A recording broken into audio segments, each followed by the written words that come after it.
The Great Hall of the Galactic Council stretched out like a vast metal ocean. Thousands of seats rose in perfect circles, each one filled with a different species from across the galaxy. Some looked like giant insects with rainbow wings. Others were made of living crystal that caught the light and threw it back in brilliant colors. A few were so strange that human eyes could barely understand their shape. Ambassador Sarah Chen sat in the human section, a small group of only 12 seats, near the back. Her dark hair was pulled back tight, and her face showed no emotion as she listened to the voices that filled the air. She had been Earth's voice in this place for 7 years. Today might be her last day. The Zephyrian ambassador stood at the center podium. His tall, thin body moved like water as he spoke.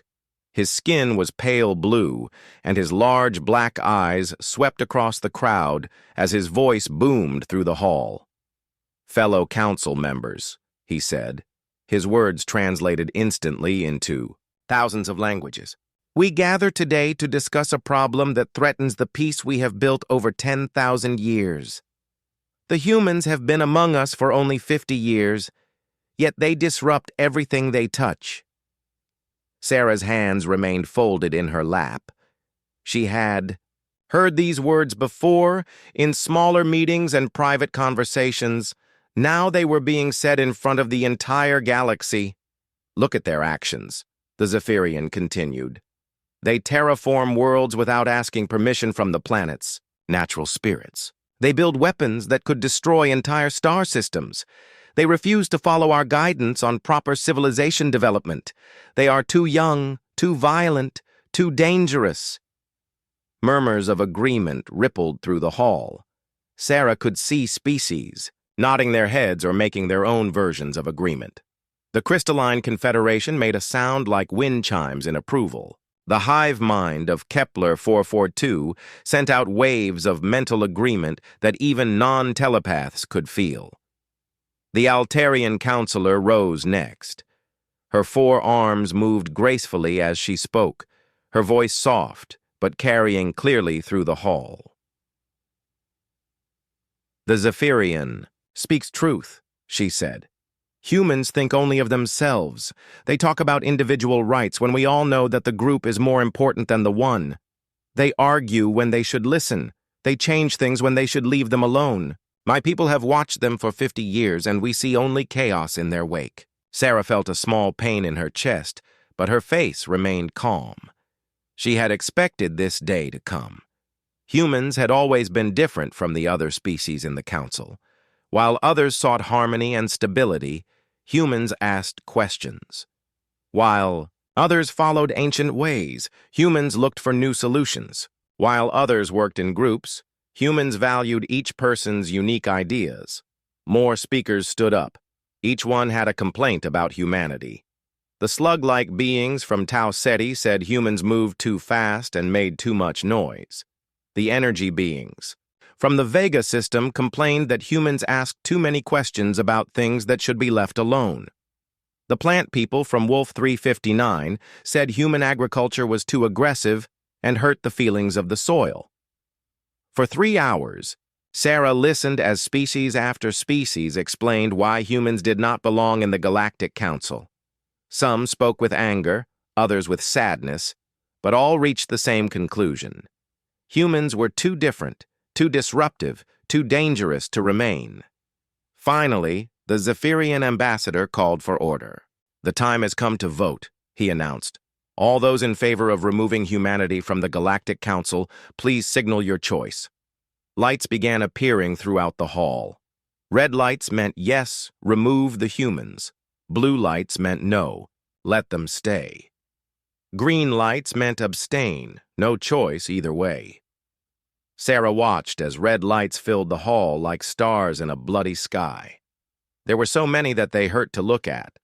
Blue lights were few and scattered, tiny islands in an ocean of red. Green lights dotted the space here and there, species that could not decide or did not want to choose. The counting took only minutes. When it was done, the Zephyrian's voice rang out clear and final. "The vote is complete. 847. Species vote for removal. 23 abstain, 5 vote against.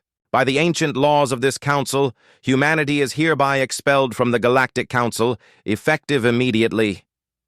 The hall fell silent.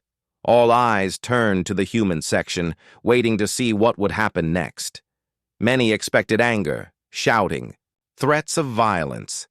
Some species even prepared their defense systems, ready for a human attack.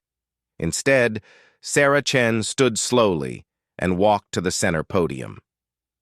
Her footsteps echoed in the vast silence. When she reached the speaking platform, she looked out at the thousands of alien faces watching her. "Thank you," she said, her voice steady and clear. "We understand the Council's decision. Humanity accepts the vote and will honor it completely." She paused, letting her words sink in. "We will begin our withdrawal from all Council territories. Within the standard galactic year, all human personnel will be removed from joint projects. All human technology will be properly transferred or removed according to existing agreements. All human colonies in Council space will be evacuated." The silence in the hall grew deeper. This was not what anyone had expected.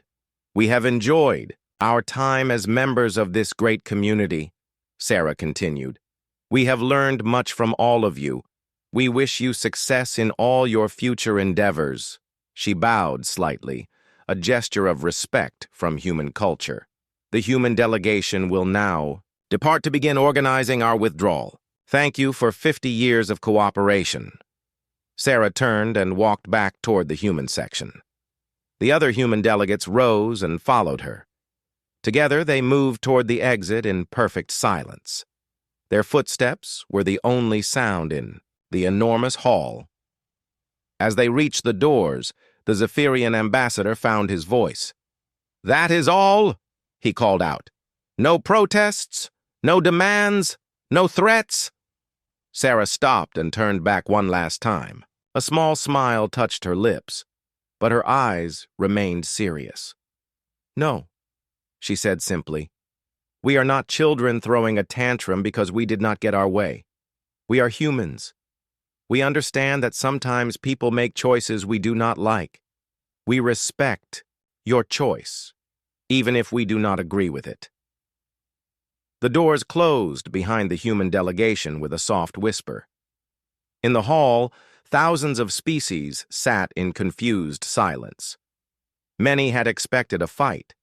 Others had prepared for human anger and violence.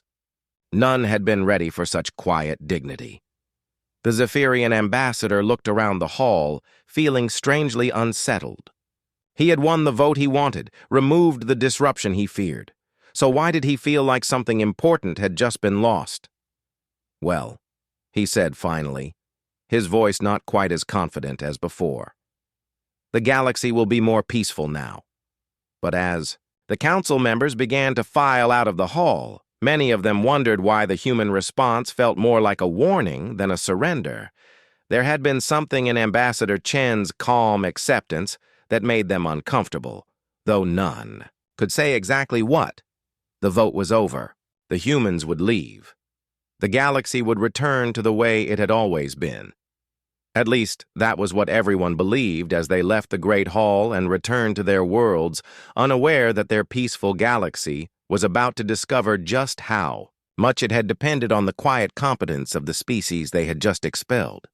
The evacuation began 3 days after the council vote. Across the galaxy, humans started packing their belongings with the same quiet efficiency they had shown in the council chambers. No one rushed, no one panicked, and no one complained. They simply began the long process of leaving. Dr. Yuki Tanaka stood in her laboratory on the research station, orbiting Kepler 438b. The station was a joint project between humans and Zephyrians, built to study the strange life forms that thrived in the planet's toxic atmosphere. For 5 years, she had worked side by side with Zephyrian scientists, sharing discoveries and solving problems together. Now she was carefully packing her equipment into standardized shipping containers. Each piece was wrapped with care and labeled. with neat handwriting. Her research notes were backed up on human storage devices and prepared for transport. Her colleague Zeth Ka watched from the doorway. His tall, thin frame seemed to droop as he observed the packing process. "I still do not understand," he said, his translated voice carrying sadness. "Why must you take everything? Surely some of your work could remain here for the benefit of science." Yuki looked up from the bacterial cultures she was preparing for transport. The small containers held samples of extremophile bacteria that could survive in the harshest conditions imaginable. To most species, they looked like useless slime. "These cultures belong to human research," she explained patiently.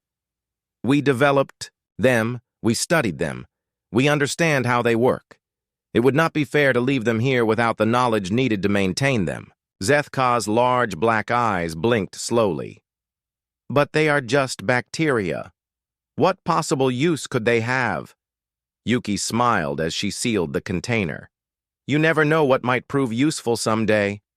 She continued packing, carefully removing equipment that had been seamlessly integrated into the station's systems. As each piece was removed, she left detailed notes explaining what it had been doing and how to maintain the remaining systems without it. 3-star systems away, Captain Marcus Rivera was overseeing a much larger operation. The Galactic Trade. Hub at Wolf 359 was one of the busiest places in the galaxy. Ships from hundreds of species came here to buy, sell, and exchange goods. The human section of the station had grown over the years to include power systems, communication arrays, and defensive networks. Now, human engineers were carefully disconnecting their contributions to the station's infrastructure. They worked with surgical precision, following technical manuals and legal documents that specified exactly what belonged to humanity and what belonged to the joint operation. Altarian station manager Vex Ra floated beside Captain Rivera, his 4 arms gesturing frantically as he watched the humans work. "You cannot remove the quantum communication array," he protested. "It is integrated into our entire communication system. Without it, we will lose contact with half the trading partners in this sector." Captain Rivera consulted his tablet, scrolling through legal documents with practiced ease. "According to the installation contract signed 7 years ago," he said calmly, "all human-designed technology remains human property unless specifically transferred through separate agreements. The quantum communication array falls under human ownership. But it has become essential to station operations," Vex Ra argued. "Surely you can see that removing it would cause tremendous difficulties." "We understand that," Rivera replied. "That is why we are providing 6 months of technical documentation and offering to train your engineers on alternative communication methods before we complete the removal." As he spoke, human technicians continued their work. They had built multiple redundancies into every system they touched, but those redundancies relied on human technology and human understanding. Without both, the station would face significant challenges. The same scene played out across the galaxy. On mining colonies in the Asteroid Belt Consortium, human extraction techniques had increased efficiency by 40%. Now, human miners were packing their specialized equipment and downloading their survey data. Colony Administrator Clax 9, a crystalline being whose body chimed softly when he moved, watched the humans load their final transport. "Your people have been invaluable here," he told the departing human supervisor. "Are you certain there is no way to reconsider this decision?" The supervisor, a weathered woman named Janet Thompson, shook her head. "The council has spoken. We respect their choice. But we wish you well with your future mining operations." She handed Clax 9 a data crystal. "This contains recommendations for maintaining safety standards without our equipment. Please use it wisely." As the human transport lifted off, carrying away the last of the human presence, Clax 9 noticed something troubling. The mining efficiency readings were already beginning to drop. The humans had not just been workers, they had been innovators, constantly finding small ways to improve operations. On the garden world of Proxima Centauri, human agricultural specialists were transferring their crop research to local authorities. Their techniques had helped increase food production while reducing environmental impact, a combination that had seemed impossible before their arrival. Dr. Amanda Foster walked through the research greenhouses one last time. The plants here could feed millions of people across multiple species, but they required careful attention and specialized knowledge. The nutrient mixture needs to be adjusted every 3 days, she explained to her replacement, a plant being from the Vega system. The bacterial balance is crucial. Too much nitrogen and the plants become toxic to Altarians. Too little phosphorus and they lose their nutritional value for crystalline species. Her replacement took careful notes, but Dr. Foster could see the overwhelming complexity in his manner. What had taken humans years to perfect would not be easy to maintain. All across the galaxy, similar transfers were taking place. Human doctors were leaving medical facilities where they had developed new treatments for multi-species diseases. Human engineers were departing from construction projects where they had solved problems no one else could crack. Human teachers were leaving schools where they had helped young aliens learn to think in new ways. The humans left behind detailed instructions, technical manuals, and training programs. They offered to answer questions and provide support during the transition period. But they made it clear that once they departed, they would be gone completely. What surprised many alien species was how much the humans had been doing that no one had noticed. Small repairs that prevented major breakdowns, tiny adjustments that kept complex systems running smoothly, background maintenance that no one thought about until it stopped happening. The hive mind of Kepler 442 discovered this, when their shared consciousness began experiencing strange fluctuations. For years, human technicians had been running background algorithms that prevented mental static in their collective network. The work had been so subtle and quiet that the hive mind had never realized it was happening. As the last human transports departed from Council space, they left behind a galaxy that looked exactly the same as before. The same stations operated in the same orbits. The same trade routes carried the same goods. The same research continued in the same laboratories. But beneath the surface, small changes were already beginning. Systems that had run perfectly for years started showing minor errors. Equipment that had never failed began requiring more frequent maintenance. Networks that had grown more efficient over time slowly began to lose their edge. Most species attributed these changes to normal operational variations.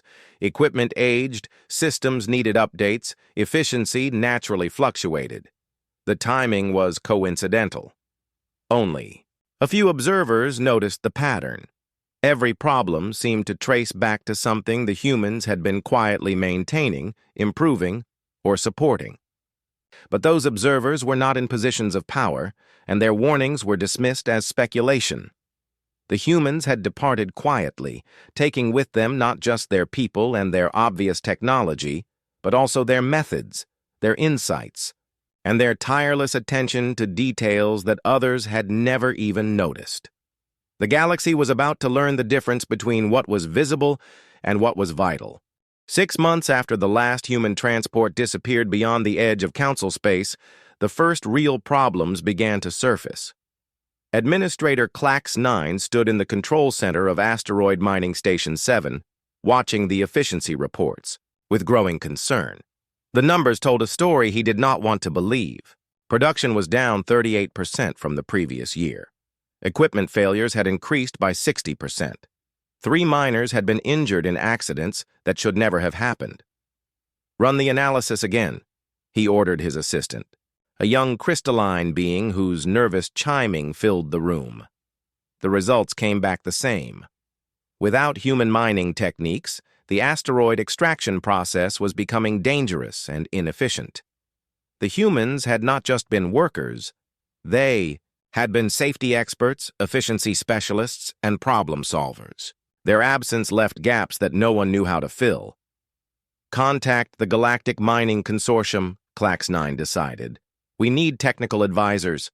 But when he tried to send the message, the communication system failed to connect.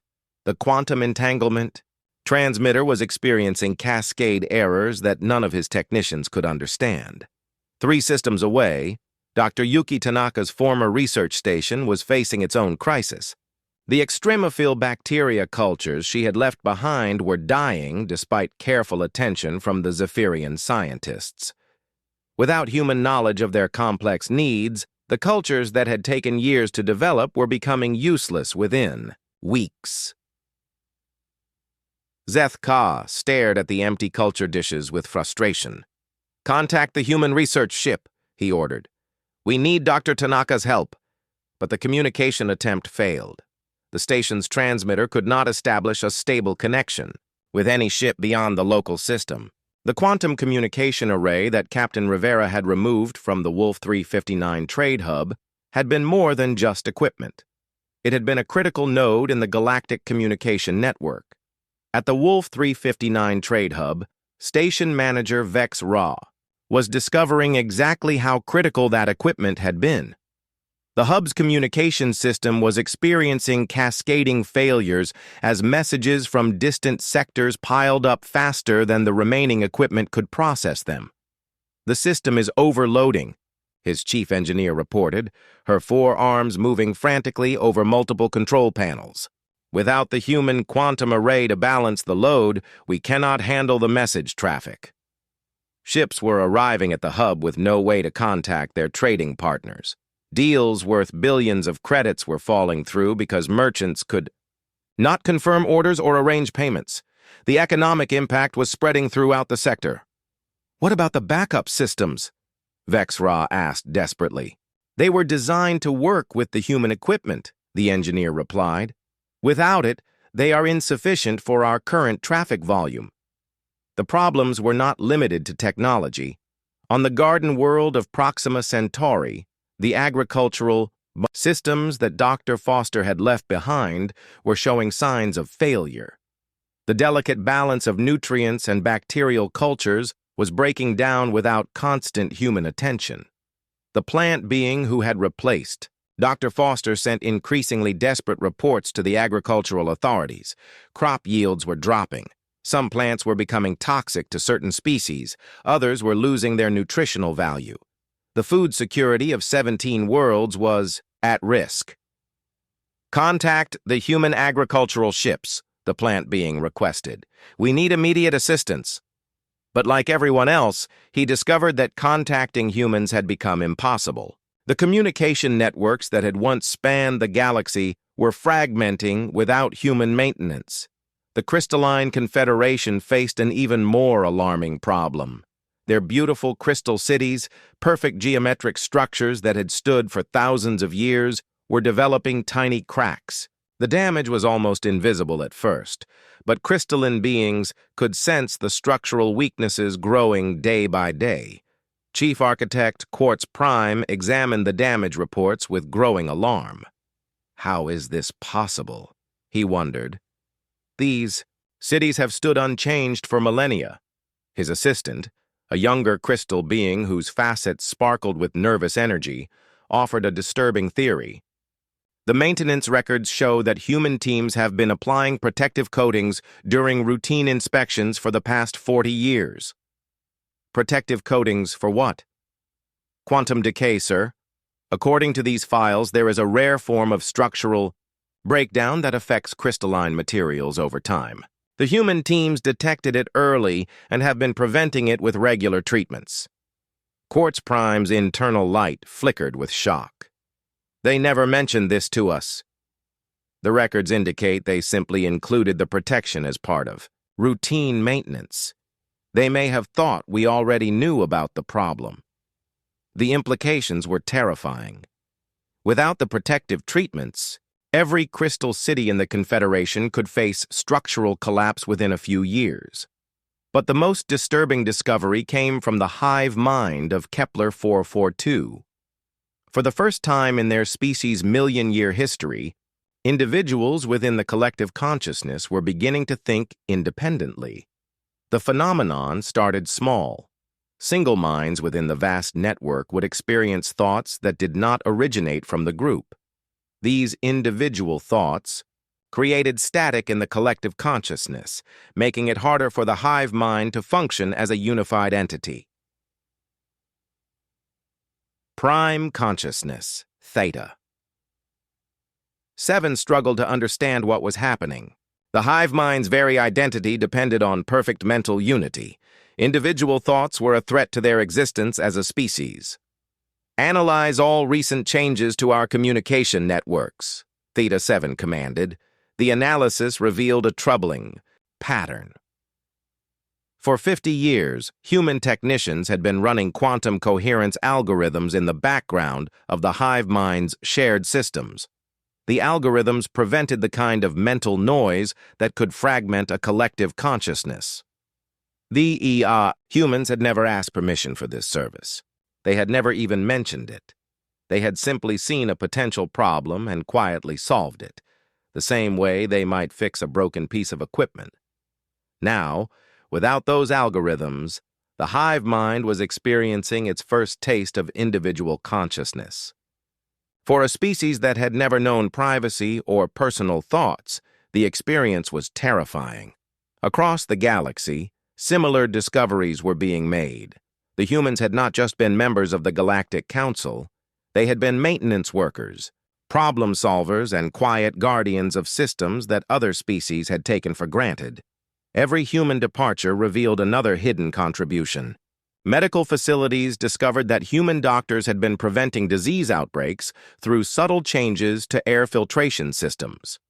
Transportation networks found that human engineers had been optimizing traffic flows in ways that prevented accidents.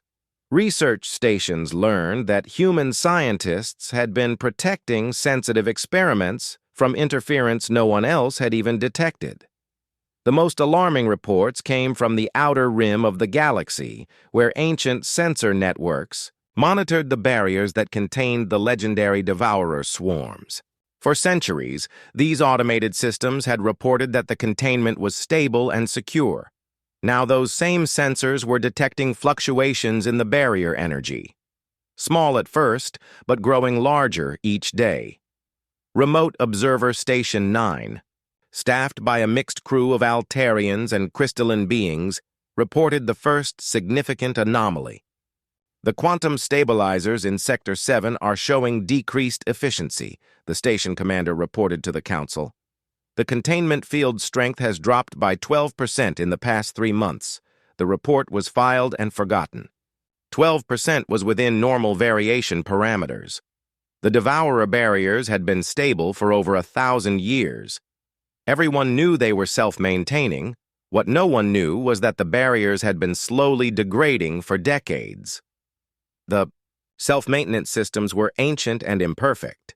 They required regular adjustment and calibration to remain effective. For 50 years, human engineering teams had been quietly providing that maintenance. They had detected the slow degradation, studied the ancient systems, and developed ways to keep them running at peak efficiency. They had never asked for recognition or compensation.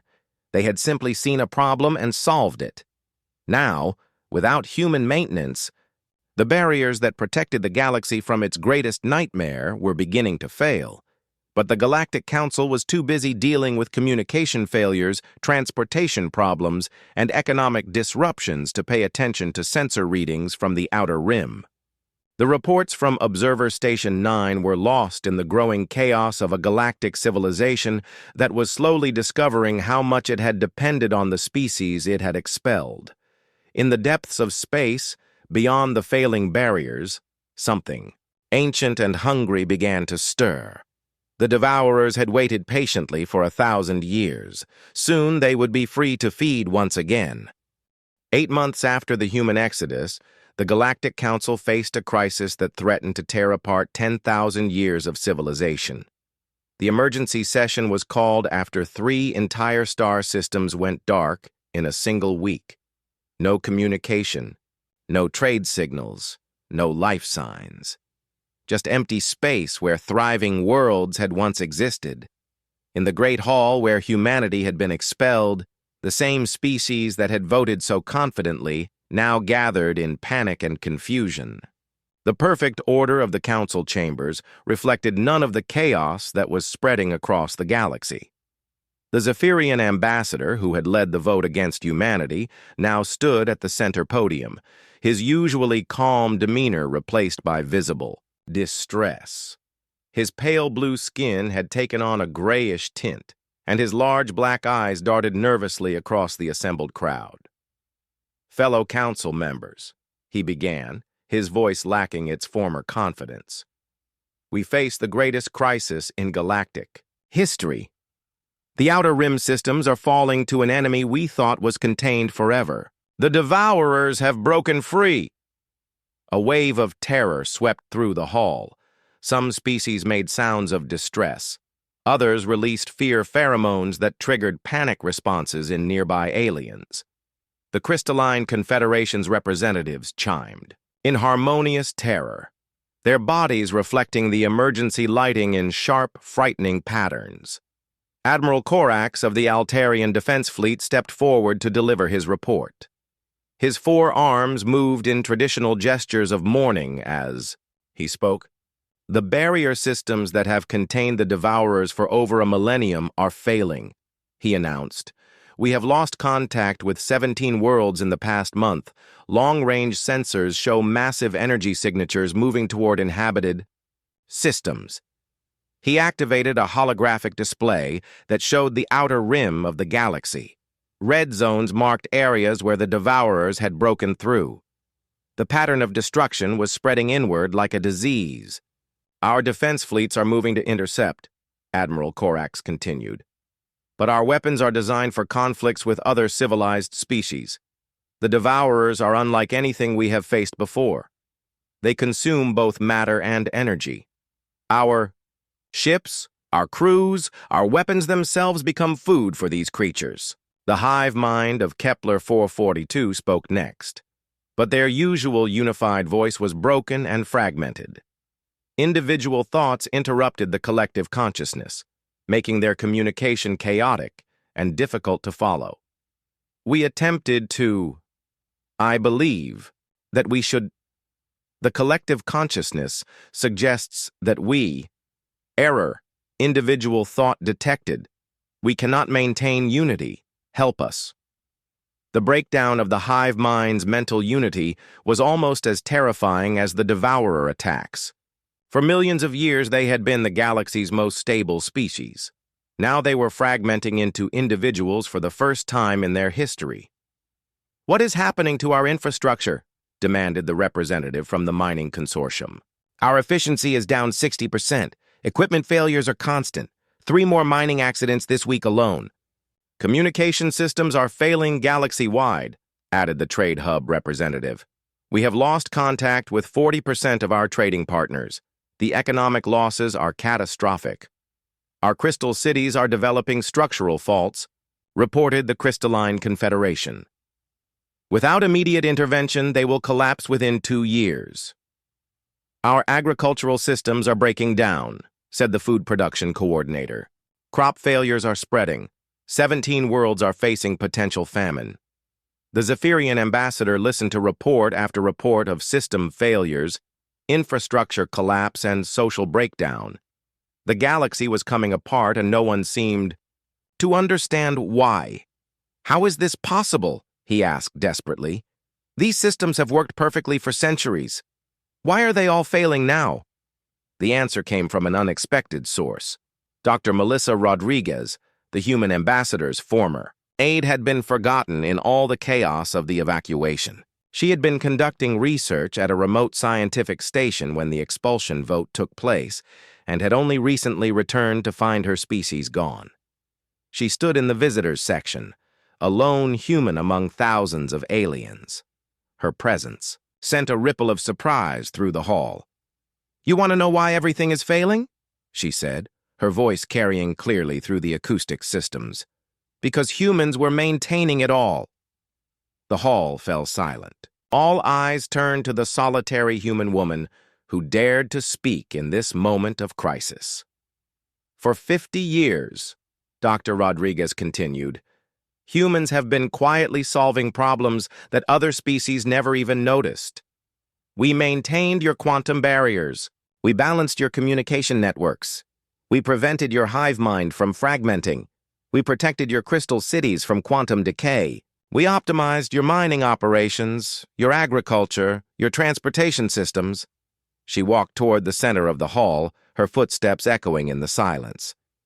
You voted us out because you thought we were disruptive, but we were actually holding your civilization together. We saw problems that others missed. We fixed things that others ignored. We maintained systems that others took for granted. The Zephyrian ambassador found his voice. That is impossible. Our systems are ancient and proven. They do not require constant maintenance. Dr. Rodriguez pulled out a portable data device and activated it. Holographic displays filled the air around her, showing technical readouts, maintenance schedules, and repair records that spanned decades. These are the maintenance logs from human teams across the galaxy, she explained. Every fix, every adjustment, every improvement we made. Your perfect systems were actually failing slowly, and we were quietly keeping them running. The evidence was overwhelming. Thousands of maintenance reports, millions of small repairs, countless subtle improvements that had kept galactic civilization functioning, all performed by humans who had never asked for credit or recognition. The devourer barriers were the most critical, Dr. Rodriguez continued. They were degrading at a rate of 0.3% per year. In another century, they would have failed completely. Human engineering teams detected this problem 30 years ago and have been maintaining the barriers ever since. Admiral Korax studied the technical data with growing horror. You are saying that humans have been preventing a devourer outbreak for 3 decades? Without asking for anything in return, Dr. Rodriguez confirmed. We saw a threat to galactic civilization, so we dealt with it. Quietly, efficiently, without disrupting your political systems or demanding recognition. The hall erupted in chaos. Some species demanded to know why humans had never reported these problems. Others accused humanity of sabotage, claiming they had created the problems they pretended to solve.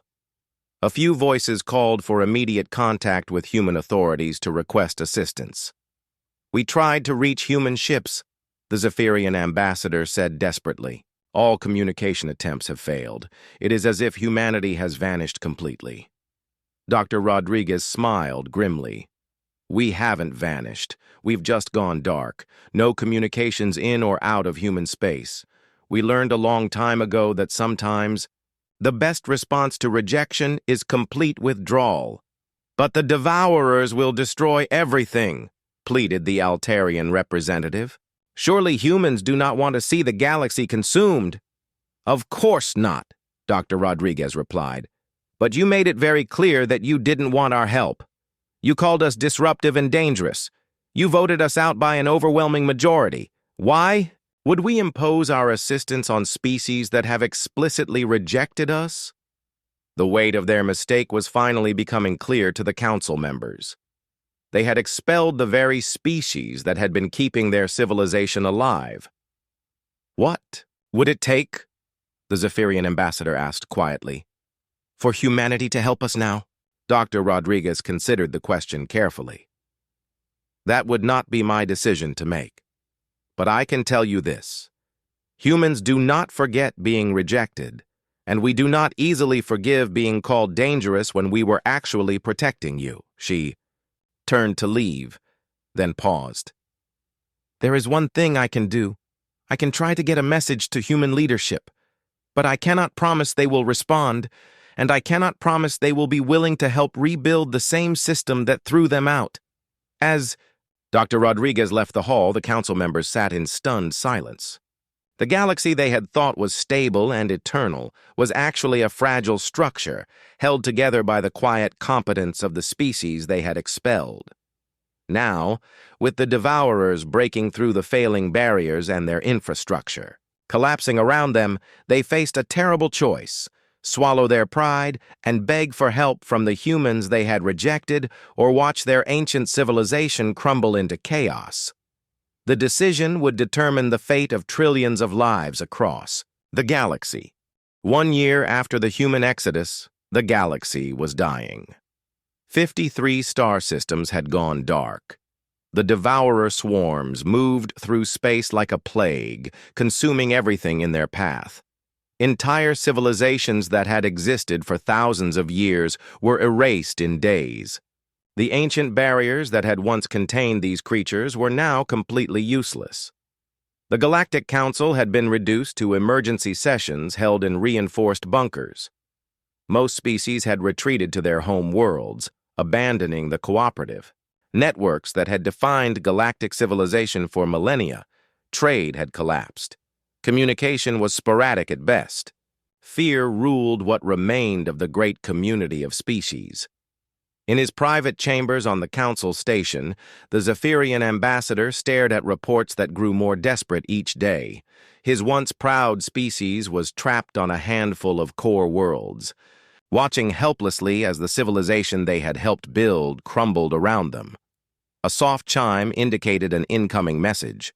The ambassador expected another disaster report, but instead found something that made his hearts race with hope.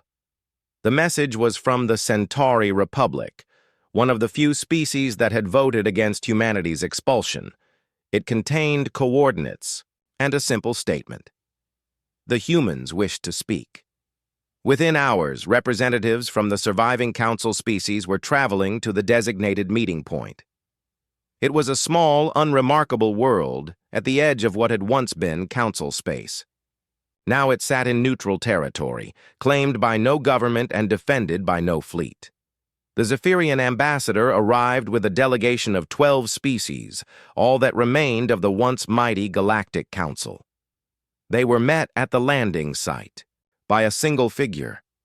Ambassador Sarah Chen, looking older than when they had last seen her, but carrying herself with the same quiet dignity that had marked her departure from the council chambers. She was not alone. Behind her stood representatives of species that the council barely recognized. Some were former clients and vassals that had been marginalized under the old system. Others were refugees from worlds that the council had considered too primitive for membership. All looked healthy, well-equipped, and confident. Ambassador Chen, the Zephyrian said, struggling to keep desperation out of his voice. Thank you for agreeing to meet with us. Sarah nodded politely. Ambassador, I understand you are facing some difficulties. The understatement was almost insulting, but the Zephyrian forced himself to remain diplomatic. The Devourers have broken free. Our infrastructure is collapsing. We need help. Yes, we know, Sarah replied calmly. We have been monitoring the situation. Monitoring? The Altarian representative stepped forward, her 4 arms trembling with emotion. You have been watching our worlds die and done nothing? Sarah's expression remained neutral. We have been doing exactly what the council requested. We departed quietly and removed all human presence from council space. We have not interfered with council affairs in any way. But billions are dying, pleaded the representative from the mining consortium. Yes, Sarah acknowledged. That is tragic, but it is not a human problem. The council made it very clear that our presence was unwanted and our methods were unacceptable. We respected that decision. The Zephyrian ambassador felt his patience breaking. This is not about politics. This is about survival. The Devourers will consume everything if they are not stopped. Will they? Sarah asked mildly. Our projections suggest that the swarms will exhaust their food supply and return to dormancy within another 6 months. The galaxy will survive, though much reduced. The cold calculation in her voice sent chills through the assembled delegates. This was not the emotional, impulsive species they remembered. This was something harder, more pragmatic. What do you want? The Zephyrian asked directly. What would it take for humanity to help? Sarah considered the question for a long moment. When she spoke, her voice was thoughtful but firm. "We want a new galaxy," she said. "Not the old council system rebuilt, not the same hierarchies and prejudices, with a fresh coat of paint. Something completely different." She gestured to the representatives behind her. "When we left council space, we didn't just take humans. We took everyone who was tired of being treated as second-class citizens, the client species that were never allowed full membership, the primitive worlds that were deemed unworthy of consideration, the refugees and outcasts that the council preferred to ignore." The Zephyrian ambassador looked more closely at the assembled group. Many of the faces were familiar, but not from council chambers. These were species that had existed on the margins of galactic civilization, barely acknowledged by the major powers. "We have been building something new," Sarah continued, "a federation based on voluntary cooperation rather than imposed hierarchy, where species contribute what they can and receive what they need, where diversity is valued rather than feared. You want to replace the council," the Altarian said, understanding beginning to dawn. "The council replaced itself," Sarah corrected. "It voted to exclude the species that was holding it together. We are simply offering an alternative to those who are interested." She pulled out a data pad and activated it. A holographic display showed star charts, resource allocations, and population statistics. The scope of what humanity had built in just 1 year was staggering. "We have relocated 17 species to new worlds beyond council space," Sarah explained. "We have established defensive networks that can actually stop devourer swarms. We have created communication and trade systems that do not depend on centralized control. We have proven that cooperation works better than dominance." The evidence was overwhelming. While the council had been collapsing, humanity and its allies had been building something stronger and more resilient. "What about those who remain in council space?" asked the representative from the Crystalline Confederation. "Will you let them die to prove your point?" Sarah's expression softened slightly. "We are not monsters. We do not want to see any species destroyed. But we will not rebuild the system that rejected us." She looked each delegate in the eyes as she continued. "Any species that wishes to join the new federation is welcome. We will share our technology, our knowledge, and our protection freely. But we will not impose ourselves on those who do not want us." "And if we refuse?" the Zephyrian asked. "Then you are free to continue as you see fit," Sarah replied. "We will not interfere, but we will also not provide assistance to those who choose to remain apart." The delegates huddled together, speaking in urgent whispers. The choice was stark: abandon the council system that had defined galactic civilization for 10,000 years, or face extinction from the devourers and infrastructure collapse. The Zephyrian ambassador spoke for the group. "What guarantees do we have that this new federation will be different? How do we know that humans will not simply become the new dominant species?" Sarah smiled for the first time since the meeting began. "Because that is not how humans work. We do not want to rule the galaxy. We want to be part of it. We want to contribute our skills and learn from others. We want to solve problems together rather than impose solutions from above." She gestured again to the diverse group behind her. "Look at our allies. Do they look oppressed? Do they seem to be living under human dominance? They are here because they choose to be, not because we forced them." The evidence supported her words. The representatives of the allied species showed none of the deference that council client species had always displayed. They stood as equals, confident in their own worth and contributions. "The devourers," the Altarian said urgently. "Can you stop them?" "Yes," Sarah replied without hesitation. "We have been preparing for this possibility for decades. Our defensive systems can contain them again, properly this time. But only for those worlds that choose to be part of the Federation. The choice could not be delayed any longer. Across the galaxy, devourer swarms were consuming more worlds each day. The old council system was in its death throes. The only hope for survival lay with the species they had expelled in fear and prejudice. One by one, the council representatives stepped forward to formally request membership in humanity's new federation. Each one acknowledged the failure of the old system and the need for something better. The Zephyrian ambassador was the last to speak. "We were wrong," he said simply. "We feared what we did not understand. We rejected what we needed most. If you will have us, we would like to be part of what you are building." Sarah Chen, the woman who had left the council chambers in quiet dignity 1 year ago, nodded slowly. "Welcome to the Galactic Federation. Let us begin." As the first joint ships moved toward the Devourer swarms, humanity and its allies working together as equals, the galaxy began to heal. The old system of hierarchy and fear was dead. In its place grew something stronger, a community built on respect, cooperation, and the understanding that diversity was not a threat to be managed, but a strength to be celebrated. The humans had departed quietly when they were rejected. They returned as partners when they were needed. The galaxy would never be the same.